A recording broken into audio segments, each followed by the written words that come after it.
Hello everyone, welcome to our YouTube channel Ayurjoy. ఈరోజు మనం discuss చేయబోయే టాపిక్ కౌమార భృత్యాలోని షోడశ సంస్కారాస్. షోడశ సంస్కారాస్ అంటే 16 సంస్కారాస్ అనమాట. ఈ 16 సంస్కారాస్ అనేది ఎలా ప్లేస్ చేశారంటే, బిఫోర్ బర్త్, మనం పుట్టక ముందు నుంచి ఆఫ్టర్ డెత్, మనం చనిపోయిన తర్వాత వరకు మన లైఫ్లో జరిగే సంస్కారాస్ అంటే సెరమోనీస్, ఇంపార్టెంట్ టర్నింగ్ పాయింట్స్ లాగా అనమాట. వాటిలన్నిటినీ సంస్కారాస్ కింద నేమింగ్ ఇచ్చి 16 సంస్కారాస్గా చెప్పారనమాట మన ఆచార్యాస్.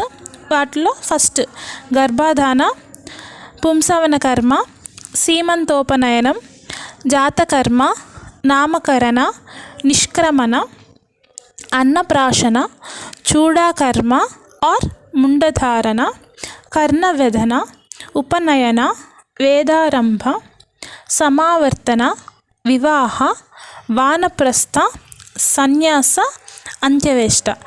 ఇట్లా 16 సంస్కారాస్ చెప్పారనమాట. అయితే ఈ 16 సంస్కారాస్ని మనం 3 కేటగిరీస్లో ఉంటుందన్నమాట. ఎలా అంటే బిఫోర్ బర్త్లో జరిగే వాటిలన్నిటినీ గర్భావస్థ, next after birth up to బాల్యావస్థ అంటే అప్ టు 25 ఇయర్స్ వరకు మన లైఫ్లో జరిగే సంస్కారాస్ అన్నిటినీ బాల్యావస్థలో పెట్టారనమాట. ఆఫ్టర్ 25 ఇయర్స్ తర్వాత జరిగేవన్నిటినీ యవనావస్థ ఆర్ ప్రౌఢావస్థలో ప్లేస్ చేశారు.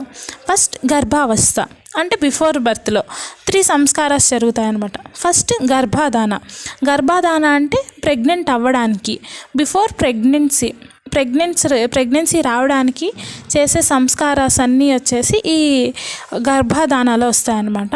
నెక్స్ట్ పుంసవన కర్మ అనేది ఆఫ్టర్ ప్రెగ్నెన్సీ అంటే 2nd మంత్లో చేయొచ్చు అని ఆచార్య చరక చెప్పారు. నెక్స్ట్ 3rd మంత్లో చేయొచ్చు అని సుశ్రుత చెప్పారు. ఆచార్య వాగ్భట వచ్చేసి 1st మంత్లో చేయొచ్చు, లేకపోతే బిఫోర్ ప్రెగ్నెన్సీ కూడా చేయొచ్చని ఆచార్య వాగ్భట. ఇలా different acharyas different months mention చేశారనమాట.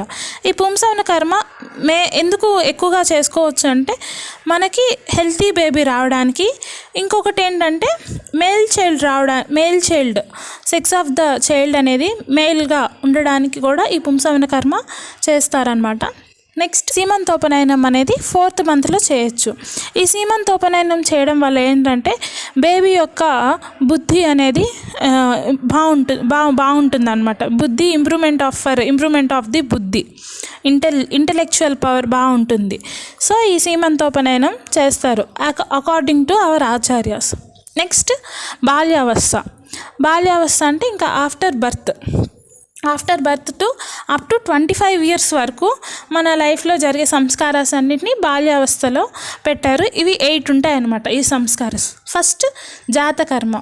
ఈ జాతకర్మ అంటే ఆఫ్టర్ బర్త్ ఇవన్నీ వస్తాయి అన్నమాట. ఇంకా ప్రాణ ప్రత్యాగమన, స్నాన, అభ్యంగ ఇవన్నీ దీంట్లో వచ్చేస్తాయి జాతకర్మ. నెక్స్ట్ నామకర్మ అనేది 10th డే చేయొచ్చు అని చెప్పి ఆచార్య చరక చెప్పారు. ఇంకా డిఫరెంట్ ఆథర్స్ డిఫరెంట్ డేస్లో చేయొచ్చు అని మెన్షన్ చేశారు. నేమింగ్ సెరమనీ నామకరణ అంటే. నెక్స్ట్ నిష్క్రమణ అంటే ఔటింగ్ సెరమనీ. అంటే ఫస్ట్ టైం మనం బేబీని ఎప్పుడు బయటికి తీసుకెళ్ళాలి, ఇది 4th మంత్లో బేబీ పుట్టిన తర్వాత 4th మంత్లో తీసుకెళ్ళచ్చు అని ఆచార్యస్ మెన్షన్ చేశారు. 4th మంత్లో తీసుకెళ్ళినప్పుడు ఫస్ట్ మనం దేవతాస్ దగ్గరికి తీసుకెళ్ళాలి, దేవదర్శనం చేయించాలి. అగ్ని ఆర్ స్కంద వీళ్ళని ఫస్ట్ మనం చూపించాలన్నమాట బయటికి తీసుకెళ్ళినప్పుడు. నెక్స్ట్ అన్నప్రాశన అనేది మంత్లో జరగరు. నెక్స్ట్ చూడాకర్మ ఆర్ ముండన అంటే ఏంటంటే బేబీ యొక్క హెయిర్ షేవింగ్ చేస్తారు. నెక్స్ట్ కర్ణవేదన ఇయర్ పియర్సింగ్. నెక్స్ట్ ఉపనయన అనేది ఎందుకంటే 5 ఇయర్స్ ఉన్నప్పుడు ఉపనయనం చేస్తారు. ఇంకా వాళ్ళు నెక్స్ట్ అనమాట అప్ టు 25 ఇయర్స్ వరకు వేదారంభం. ఇంతకుముందు ఎక్కువ గురుకుల పాఠశాలలు ఎక్కువ ఇంతకుముందు వేదాస్ చదివేవాళ్ళు కాబట్టి వేదారంభం. ఇప్పట్లో అయితే మన మన కాంటెంపరీ సిచ్యువేషన్స్ ప్రకారం దీన్ని మనం స్కూలింగ్, కాలేజ్, ఇది స్టడీయింగ్ అంతా అంటే స్టడీస్లో ఇన్వాల్వ్మెంట్ అవ్వచ్చు after 5 years according to our acharyas. ఇక్కడ దాకా అప్ టు 25 years దాకా మన లైఫ్లో జరిగే సంస్కారాస్ అన్నీ ఈ బాల్యావస్థ కింద వస్తాయన్నమాట. నెక్స్ట్ యవనావస్థ ఆర్ ప్రౌఢావస్థ అంటే ఆఫ్టర్ 25 years తర్వాత జరిగే సంస్కారాస్ అన్నీ ఈ యవనావస్థ ఆర్ ప్రౌఢావస్థ కింద వస్తాయి. ఇవి 5 ఉంటాయి అన్నమాట. ఫస్ట్ వచ్చేసి సమావర్తన. అంటే ఆఫ్టర్ వేదారంభం అయిపోయిన తర్వాత నెక్స్ట్ స్టెప్ వచ్చేసి దాన్ని సమావర్తన అంటారు.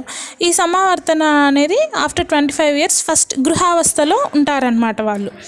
తర్వాత వివాహ అనేది కూడా ఈ సమావర్తనలో జరిగే ఫస్ట్ స్టెప్ అనేది వివాహ మ్యారేజ్ ఆఫ్టర్ 25 years చేయొచ్చు. ఆఫ్టర్ 25 years తర్వాత వివాహ. నెక్స్ట్ వానప్రస్థ. ఈ వానప్రస్థ అనేది ఆఫ్టర్ 50 years అన్నమాట. ఈ వానప్రస్థలో ఏం చేస్తారంటే ఈ వానప్రస్థలోకి ఒక పర్సన్ ఎంటర్ అయినప్పుడు వాళ్ళు ఆధ్యాత్మికంగా అండ్ సామాజికంగా ఇన్వాల్వ్ అవ్వాలన్నమాట. అంటే స్పిరిచువల్గా నెక్స్ట్ సొసైటీకి ఉపయోగపడే పనులు అలాంటివి ఎక్కువ ఇన్వాల్వ్మెంట్ ఉండాలన్నమాట. నెక్స్ట్ 4th one సన్యాస. ఇది ఎప్పుడంటే ఆఫ్టర్ 75 years. ఒక పర్సన్కి ఆఫ్టర్ 75 years వచ్చిన తర్వాత ఒక పర్సన్ వాళ్ళలో ఉండే మోహ అండ్ మాయ వీటిని వదిలేసి సన్యాసంకి వెళ్ళాలన్నమాట.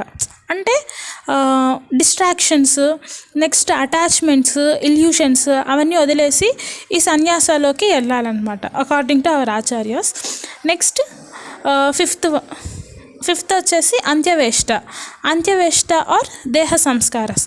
ఇది ఎప్పుడు జరుగుతుందంటే ఆఫ్టర్ డెత్, మనం చనిపోయిన తర్వాత జరిగే సంస్కారం వచ్చేసి అంత్యవేష్ట ఆర్ దేహ సంస్కారస్.